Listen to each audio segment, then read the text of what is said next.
যে আমরা প্রথম আসামি আমরা করছি ডক্টর মোহাম্মদ ইউনুস,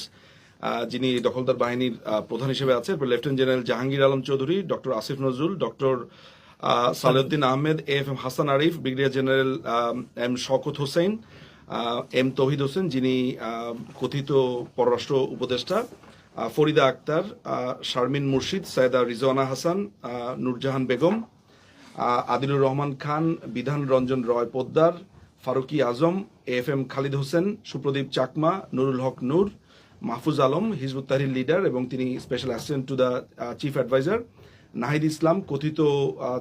অ্যান্টি উপদেষ্টা এবং ছাত্র বৈষম্য জোটের একজন নেতা ছিল, আসিফ মোহাম্মদ সজীব Bhuiyan, Wahiduddin Mahmud, Ali Imam Majumdar, Mohammad Fazle Kabir Khan, adviser interim government of Bangladesh, Hasnat Abdullah, Sarjis Alam, Sheikh Abdur Rashid, doctor Mohammad Abdul Momen,